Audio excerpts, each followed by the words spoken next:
नमस्कार मित्रों, आज के इस वीडियो में हम गोवर्धन पूजा के बारे में जानेंगे। कार्तिक शुक्ल प्रतिपदा को अन्नकूट उत्सव मनाया जाता है। इस दिन बलि पूजा, गोवर्धन पूजा, मार्गपाली आदि होते हैं। इस दिन गोबर का अन्नकूट बनाकर या उसके समीप विराजमान श्री कृष्ण के सम्मुख गाय तथा ग्वाल बालों की पूजा की जाती है।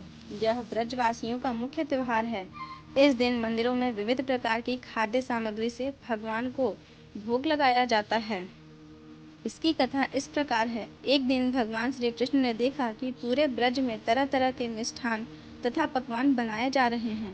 पूछने पर ज्ञात हुआ कि वृत्रासुर संहारक मेघ देवता देवराज इंद्र की पूजा के लिए यह तैयारी हो रही है। इंद्र की प्रसन्नता से ही वर्षा होती है, गायों को चारा मिलता है तथा जीविकोपार्जन की समस्या हल होती है। यह सुनकर भगवान श्री कृष्ण ने इंद्र की निंदा करते हुए कहा कि उस देवता की पूजा करनी चाहिए जो प्रत्यक्ष आकर पूजन सामग्री स्वीकार करे। गोपों ने यह वचन सुनकर कहा कि कोटि कोटि देवताओं के राजा की इस तरह से आपको निंदा नहीं करनी चाहिए। कृष्ण ने कहा, इंद्र में क्या शक्ति है जो पानी बरसाकर हमारी सहायता करेगा। उससे तो शक्तिशाली तथा सुंदर यह गोवर्धन पर्वत है जो वर्षा का मूल कारण है। इसी की हमें पूजा करनी चाहिए।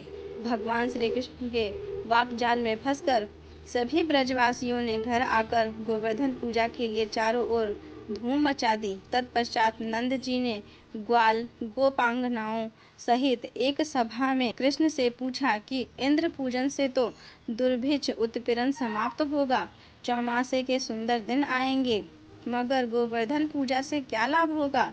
उत्तर में श्री कृष्ण ने गोवर्धन की बुरी बुरी प्रशंसा की तथा गोप गोपिकाओं की आजीविका का एकमात्र सहारा सिद्ध किया।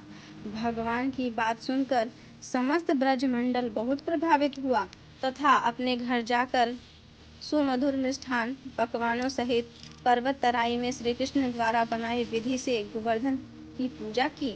भगवान की कृपा से ब्रज वनिताओं द्वारा अर्पित समस्त पूजन सामग्री को गिरिराज ने स्वीकार करते हुए खूब आशीर्वाद दिया। सभी जन अपना पूजन सफल समझकर प्रसन्न हो रहे थे। तभी नारद इंद्र महोत्सव देखने की इच्छा से ब्रज आ गए।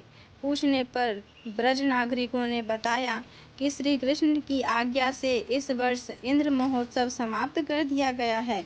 उसके स्थान पर गोवर्धन की पूजा की जा रही है। यह सुनते ही नारद उल्टे पाप इंद्र लोक गए तथा खिन्न मुख मुद्रा में बोले कि हे राजन, तुम महलों में सुख की नींद की खुमारी ले रहे हो, उधर ब्रजमंडल में तुम्हारी पूजा समाप्त करके गोवर्धन की पूजा हो रही है। इसमें इंद्र ने अपनी मानहानि समझकर मेघों को आज्ञा दी कि वे गोकुल में जाकर प्रलयकारिक मूसलाधार वर्षा से पूरे ब्रज को तहस नहस कर दे। पर्वताकार प्रलयकारी मूसलाधार बादल ब्रज की ओर उमड़ पड़े। भयानक वर्षा देखकर ब्रजमंडल घबरा गया। सभी ब्रजवासी श्री कृष्ण की शरण में जाकर बोले, कन्हैया, इंद्र हमारी नगरी को डुबाना चाहता है, अब क्या किया जाए। श्री कृष्ण ने सांत्वना देते हुए कहा कि तुम लोग गौ सहित गोवर्धन की शरण में चलो, वही तुम्हारी रक्षा करें। इस तरह से समस्त ग्वाल बाल गोवर्धन की तराई में पहुंच गए। श्री कृष्ण ने गोवर्धन को कनिष्ठा उंगली पर उठा लिया और 7 दिन तक गोप गोपिकाएं उसकी छाया में सुखपूर्वक रहे। भगवान की कृपा से उनको एक छींटा भी न लगा। इनसे इंद्र को महान आश्चर्य हुआ। तब भगवान की महिमा को समझकर तथा अपना गर्व नष्ट जानकर वे स्वयं ब्रज गए और भगवान कृष्ण के चरणों में गिरकर अपनी मूर्खता पर महान पश्चाताप किया। 7वें दिन भगवान ने गोवर्धन को नीचे रखकर इसी भांति प्रतिवर्ष गोवर्धन पूजा करके अन्नकूट उत्सव मनाने की आज्ञा दी। तभी से यह उत्सव अन्नकूट के नाम से मनाया जाने लगा।